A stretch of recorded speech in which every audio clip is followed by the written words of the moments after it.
Bonjour à vous tous, à vous toutes, à chacun et chacune, en ce 33e dimanche. 33e dimanche qui est l'avant-dernier dimanche de l'année liturgique, juste avant la fête du Christ-Roi, dimanche prochain, mais qui se situe non loin du 11 novembre. Vous allez me dire, le 11 novembre, évidemment, c'est la fête de l'armistice de 1918, mais c'est la fête d'un fondateur de notre Église et même de notre pays d'une certaine façon, Saint Martin. Saint Martin.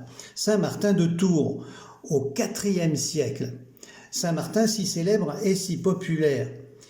Saint Martin, il est né dans l'Empire romain, plus précisément à Savaria, dans la province romaine de Pannonie, c'est en Hongrie actuellement, en 316. Il est mort à Cande, non loin de Tours, en Gaule, à l'époque, au bord de la Loire, donc, le 8 novembre 397, c'est l'un des principaux saints de toute notre chrétienté, et sans doute le plus célèbre des évêques de Tours, avec Grégoire de Tours aussi, un grand. Sa vie est connue par la Vita Sancti Martini, vie de Saint Martin, écrite en 396 et 17 par Sulpice Sévère, l'un de ses disciples. La dévotion à Saint Martin se manifeste énormément à travers un véritable geste de charité archi connu, le partage de son manteau avec un déshérité transi de froid, sa cape rouge de militaire, dont il ne pouvait donner d'ailleurs que la moitié. C'est pourquoi on le voit partager avec un sabre, mais ce sabre symbolique de son cœur qui est donné, de sa foi qu'il partage avec ce pauvre. Alors Saint Martin introduit ce monachisme, le monachisme en Gaule aussi, notamment autour de la Loire. Et dès le 5e siècle, son culte se répand partout en Europe occidentale, depuis l'Italie, surtout en France, en Gaule, à l'époque où il devient patron de nombreuses dynasties, on va dire. On dit qu'il est patron des dynasties mérovingiennes et carolingiennes, rien que ça. Et les très nombreuses églises qui portent un patronage de Saint Martin à travers toute l'Europe sont fondées à des dates très variées dans l'histoire. Et c'est, on dit, un des patrons secondaires de la France. En France, il y a 485 communes et 3600 églises qui portent son nom. Sur notre unité pastorale des Deux-Rives, on a 8 églises ainsi. On a l'église d'Appel, de Flaujac, de Fraisse, de Montazeau, de Saucignac, de Véline, de Margueron, dont les vitraux nous racontent la vie de Saint Martin et que je vous encourage à aller voir. Vitraux entièrement restaurés, une véritable BD, et puis l'église de Pineuil, Saint-Martin de Pineuil, où je vous invite d'ailleurs à nous rendre, puisque cette église Saint-Martin nous accueille en ce dimanche pour y recevoir l'Évangile. Alors Saint-Martin est fêté le 4 juillet autrefois, en 371, il était ordonné évêque et c'est cette date qui avait été retenue, mais aujourd'hui il est célébré le 11 novembre, jour de ses funérailles en 397. Et si l'on parle de l'été de la Saint-Martin et de nombreux autres dictons, c'est parce que, étant mort, il a remonté la Loire, son corps a remonté la Loire sur une barque qui est arrivée jusqu'à Tours. On se battait pour avoir son corps et qu'on dit que en remontant la Loire, tous les arbres de chaque côté fleurissaient et même les arbres fruitiers allaient vers la production déjà des fruits et ça montrait toute la fécondité de la vie de Saint Martin.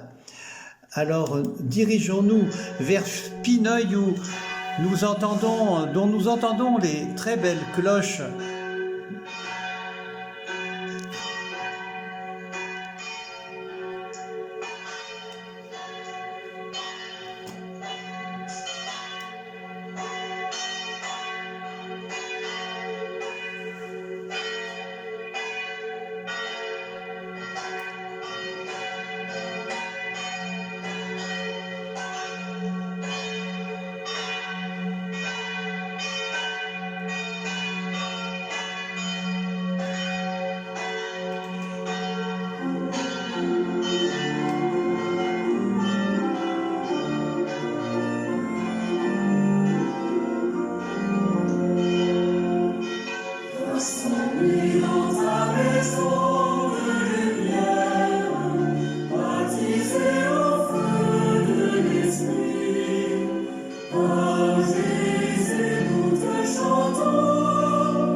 dans l'Évangile de Jésus-Christ selon saint Matthieu au chapitre 25. En ce temps-là, Jésus disait à ses disciples cette parabole. C'est comme un homme qui partait en voyage. Il appela ses serviteurs et leur confia ses biens. À l'un, il remit une somme de 5 talents, à un autre 2 talents, au troisième 1 seul talent, à chacun selon ses capacités, puis il partit. Aussitôt, celui qui avait reçu les 5 talents s'en alla pour les faire valoir et en gagna 5 autres. De même, celui qui avait reçu 2 talents en gagna 2 autres, mais celui qui n'en avait reçu qu'un alla creuser la terre et cacha l'argent de son maître. Longtemps après, le maître de ses serviteurs revint et il leur demanda des comptes. Celui qui avait reçu 5 talents s'approcha et présenta 5 autres talents et dit « Seigneur, tu m'as confié 5 talents, voilà, j'en ai gagné 5 autres. » Son maître lui déclara « Très bien, serviteur bon et fidèle, tu as été fidèle pour peu de choses, je t'en confierai beaucoup, entre dans la joie de ton Seigneur. » Celui qui avait reçu 2 talents s'approcha aussi et dit « Seigneur, tu m'as confié 2 talents, voilà, j'en ai gagné 2 autres. » Son maître lui déclara « Très bien, serviteur bon et fidèle, tu as été fidèle pour peu de choses, je t'en confierai beaucoup, entre dans la joie de ton Seigneur. » Celui qui avait reçu 1 seul talent s'approcha aussi et dit « Seigneur, je savais que tu es un homme dur, tu moissonnes là où tu n'as pas semé, tu ramasses là où tu n'as pas répandu le grain. J'ai eu peur, et je suis allé cacher ton talent dans la terre, le voici, tu as ce qui t'appartient. » Son maître lui répliqua « Serviteur mauvais et paresseux, tu savais que je moissonne là où je n'ai pas semé, que je ramasse le grain là où je ne l'ai pas répandu. Alors il fallait placer mon argent à la banque, et à mon retour je l'aurais retrouvé avec les intérêts. Enlevez-lui donc son talent, donnez-le à celui qui en a 10, à celui qui a, on donnera encore, et il sera dans l'abondance. Mais celui qui n'a rien se verra enlever même ce qu'il a. Quant à ce serviteur bon à rien, jetez-le dans les ténèbres extérieures. Là, il y aura des pleurs et des grincements de dents. Ton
j'ai eu peur Seigneur, tu es un homme dur, j'ai eu peur et je suis allé cacher ton talent dans la terre. J'ai eu peur. Ça fait penser à l'injonction du pape Jean-Paul II, vous savez, le 22 octobre 1978, alors qu'il inaugurait son pontificat. N'ayez pas peur, n'ayez pas peur. Et il continue en disant, ouvrez toutes les grandes portes au Christ, à sa puissance salvatrice. Ouvrez les frontières des États, des systèmes politiques et économiques, les immenses domaines de la culture, de la civilisation, du développement. Le 22 octobre dernier, c'était donc la fête de Jean-Paul II. Et à la messe du soir, le jeudi, je le développais. Je suis étonné de voir le nombre de gens qui prononcent ce mot. Et quand on parle dans la rue, dans les chemins creux, de nos campagnes et ailleurs encore, les gens sont inquiets tous. Vous êtes inquiets, nous sommes inquiets, moi aussi remarquez. C'est que ça fait peur, c'est vrai, on ne sait pas ce que sera demain. Et donc, on plaint les jeunes, vous savez. Qu'est-ce qu'ils vont avoir à vivre? Surtout, qu'est-ce qu'ils vont devoir assumer de nous, je pense. Il y a de quoi avoir peur, en effet, mais ces attentats, ces guerres, ce terrorisme et cet horrible virus qui ravage le monde, est-ce qu'on va s'en sortir? Bien sûr, la peur, elle est là. Et la peur, elle fait partie de l'humain. On se resserre alors. Quelles que soient nos situations dans la société, nos religions, on se durcit, on se rétrécit sur soi, on a peur. Le religieux particulièrement a peur, alors que le mot religion, ça veut dire celui qui se relie aux autres, celui qui relie sa vie, celui qui prend du recul pour relire la vie. Et en se resserrant comme ça, en effet, on perd l'héritage. C'est qu'il s'agit d'un homme qui partait en voyage bien longtemps et qui a donné à chacun selon ses capacités. Le maître, il n'avait pas besoin de confier ses biens, il pouvait le faire lui-même, il pouvait placer ses biens, il pouvait les mettre à la banque et récolter, il le dit lui-même, il n'avait pas besoin de passer par ses serviteurs. Or, voilà qu'il fait de ses serviteurs non plus des serviteurs, mais des acteurs. Finalement, il va en faire des gérants de leur propre vie. Il va leur donner l'autonomie. Et d'ailleurs, cela aboutira à la joie. Entre dans la joie de ton maître. Ce que tu as fait, de ce que je t'ai donné, confié vraiment, alors tu en as retiré encore, et encore, et encore, puisque le maître va donner les talents du troisième serviteur. Le talent, il va le donner à celui qui en a le plus. Quand même, c'est quelque chose. Oui, il faut sortir de soi et de l'entre-soi. Il faut aller vers la société, courir le risque d'investir, d'être trompé peut-être bien, de tout perdre aussi. Nous le savons bien. Et d'ailleurs, c'était une faute des vierges folles, rappelez-vous, ou inconstantes en tout cas dans l'évangile de dimanche dernier. Elle s'adresse à celles qui sont sages pour leur demander quoi? Du matériel, ce qu'il leur faut pour eux, quoi. Mais non, ils auraient mieux fait d'ouvrir leur cœur, de dire aux autres, je ne sais pas moi, pourquoi on ne ferait pas quelque chose ensemble? Pourquoi on n'irait pas 2 par 2, puisqu'on est 10, 2 fois 5? On aurait eu la lumière partagée, une lumière qui irradie au-delà de nous. Mais voilà, on est dans ce monde. Et Jésus, en replaçant cet évangile dans le contexte, nous en apprend sur ce monde. En effet, ça commence au chapitre 24, quand il va s'asseoir au mont des Oliviers avec ses disciples. Il va leur parler, il va leur dire « Prenez garde ». Mais il leur dit aussi, pour les encourager, la bonne nouvelle du royaume sera proclamée dans le monde entier. Et il y aura des témoins, et vous serez, vous, ces témoins. Voilà ce qu'il leur dit, à condition que vous ne le laissiez pas avoir par vous-même, par le resserrement de votre vie, de votre foi. Profitez de tout ce que je vous ai donné, de tout ce que je vous ai dit, et veillez.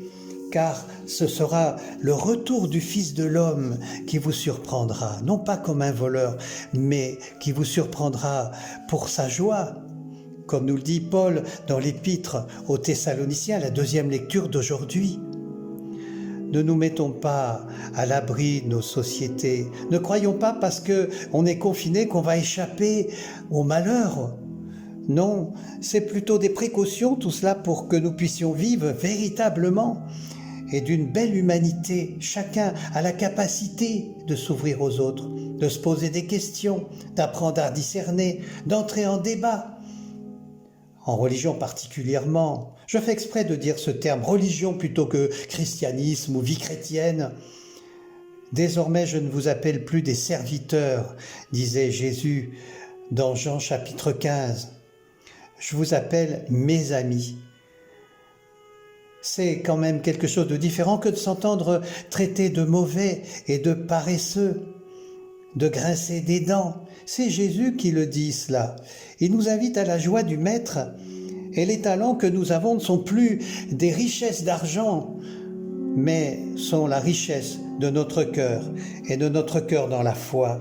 Et il en faut des richesses, il en faut du courage en effet. Courage, Jésus le dira plusieurs fois à ses disciples aussi dans Saint Jean. Il en faut du courage pour se poser des questions nouvelles sur le comportement éthique par exemple.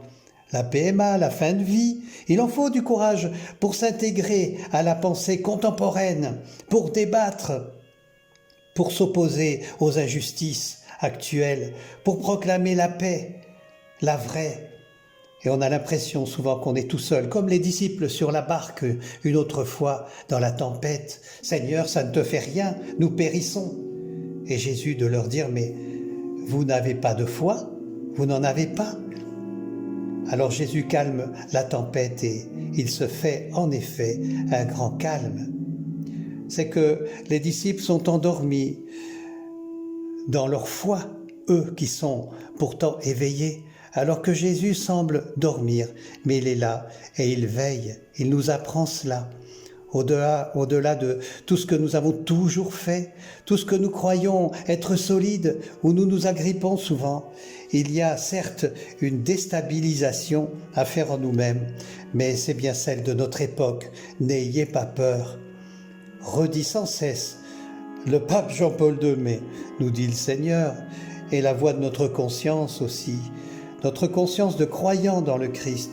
Je suis le chemin qui mène à la vérité et à la vie, ne cessera de dire le Christ à ses disciples, notamment au chapitre 14 de Jean. À la question de Thomas, tu ne nous dis pas où tu vas, comment saurions-nous le chemin? Il est là le chemin. Et dimanche prochain, il nous conduit à ce troisième récit du chapitre 25, le récit du jugement dernier. J'avais faim, vous m'avez donné à manger, j'avais soif, vous m'avez donné à boire. J'étais opprimé, vous m'avez libéré, mais quand, Seigneur? Mais à chaque fois que vous l'avez fait, que vous avez ouvert votre cœur, vous l'avez fait à mes frères, vous me l'avez fait à moi-même. Je ne vous appelle plus serviteur, mais ami. Entre dans la joie de ton maître. Ah, je me rappelle lorsque j'étais à Créon, l'église était belle et je l'aimais, nous l'aimions cette église, mais il y avait là l'inspecteur des monuments de France, il nous avait secoué. Et peut-être qu'il l'avait dit un peu en recul, mais il nous connaissait, il avait confiance en nous. Il nous avait dit, écoutez, vous avez tant de siècles qui vous ont précédés, vous avez tant de traces que vous avez même restaurées dans cette église, comme c'est beau, mais inventez, faites quelque chose de nouveau.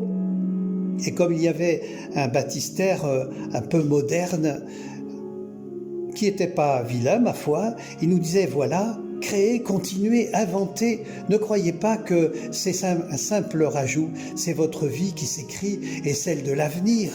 Ouvrez-vous. Attendons ce beau récit de dimanche prochain avec impatience, cette magnifique venue du Fils de l'homme. Et terminons avec ces paroles dans le cœur, ces paroles de l'apôtre Paul aux Thessaloniciens que je citais tout à l'heure. Vous êtes des fils de la lumière, des fils du jour. Vous n'appartenez pas aux ténèbres ni à la nuit. Alors, ne restons pas endormis, mais soyons vigilants et restons sobres.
Et bien maintenant, je vous invite à traverser notre belle rivière Dordogne pour nous rendre à l'extrémité ouest de notre unité pastorale des Deux Rives, au bourg de La Motte-Moravel. La Motte, la montée, on va dire, le mont Revelationem, Monte Revelationem, de la révélation. Ça vient sans doute, cette appellation, d'un prieuré bénédictin qui a fondé ce village. Voilà, nous nous dirigeons vers l'église Saint-Pexent, Pexent, P-A-I-X-E-N-T. Peut-être que ce mot vient de la paix, justement, Pace, Pax, Pacis, et donc Pexent, le saint patron de cette église. Alors, s'agit-il d'un martyr, ça semble, en tout cas le plus vraisemblable, mais qui était devenu évêque de Poitiers au IIIe siècle, 3e, 4e siècle à peu près. En tout cas, il y a eu un deuxième Pexent, évêque de Poitiers, au VIe siècle. Alors ça nous rappelle, c'est équipé d'un certain dimanche où vous vous rappelez, à l'ancien confinement, depuis l'église Saint-Martin de Saucignac, nous avions dévalé la colline vers les villages de Saint-Hilaire de Soussac et Saint-Radegonde. Et la connivence entre Saint-Martin de Tours, vénérée par Saint-Radegonde de Poitiers, elle-même conseillée par Saint-Hilaire de Poitiers, les saints patrons de ces églises. Ça montrait qu'une population poitevine, picte, était venue s'implanter ici sur cette partie du pays. En effet, la Motte se trouve immédiatement dans ce tracé vertical, bien que de l'autre côté de la rivière. Et nous en entendons le beau carillon, les 4 cloches du clocher de l'église de la Motte-Moravel. Et ces cloches célèbrent joyeusement notre dimanche. Et au bord de cette belle Dordogne, de ce beau village qui la longe, comme tous ces villages qui longent la Dordogne, où nous avons découvert plusieurs églises de notre unité pastorale, c'est là que, entrant dans cette église, nous allons recevoir la méditation du Père Joseph. Nous allons la lire comme dimanche dernier, nous allons l'intérioriser par la lecture. Cette église, on y remarque particulièrement un vitrail de Saint-Pexent. Ce vitrail en effet, où on le voit comme un martyr, nous invite à recevoir cet évangile comme un témoignage.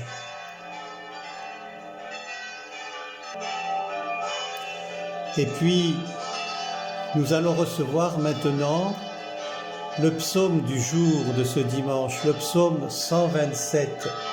Heureux qui craint le Seigneur, mais heureux le serviteur fidèle.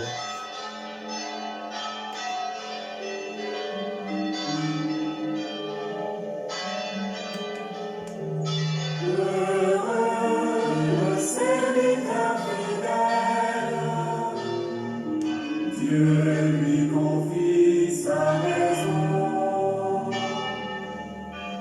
Heureux qui craint le Seigneur et marche selon ses voies. Tu te nourriras du travail de tes mains.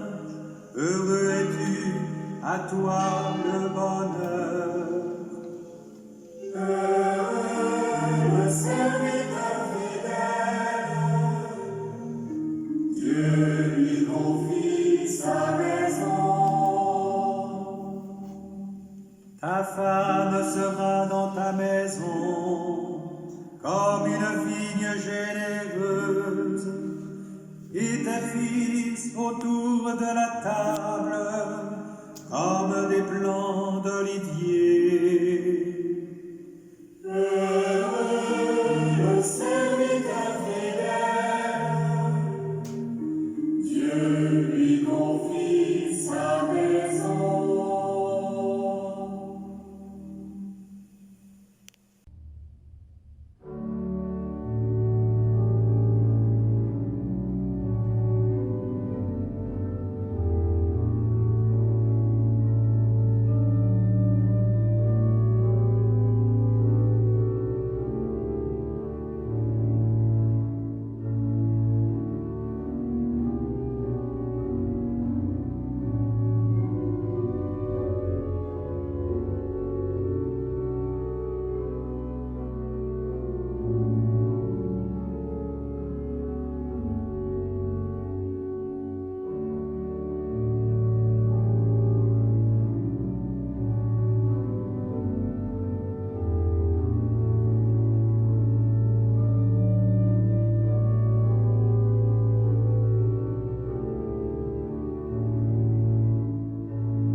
toi regarder, car il est belle. Il a posé sur moi son regard, un regard plein de tendresse. Il a posé sur moi son regard, un regard long de promesse. N'aie pas peur, laisse-toi regarder par le Christ, laisse-toi regarder, car il est belle. N'aie pas peur, laisse-toi regarder par le Christ, laisse-toi regarder, car il t'aime. Il a posé sur moi son regard, alors j'ai vu qu'il pleuvait. Il a posé sur moi son regard, alors j'ai su qu'il m'aimait. N'aie pas peur, laisse-toi regarder par le Christ, laisse-toi regarder, car il t'aime. N'aie pas peur, laisse-toi regarder par le Christ, laisse-toi regarder, car il t'aime.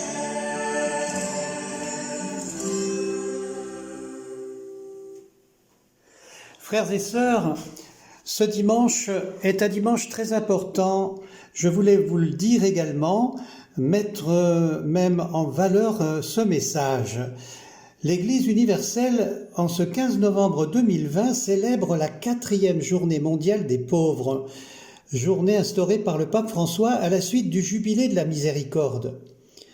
Alors on peut retrouver des tas de dossiers, des tas de vidéos, sur Internet par exemple, retrouver, c'est les journées, les échos de ce jubilé de la miséricorde.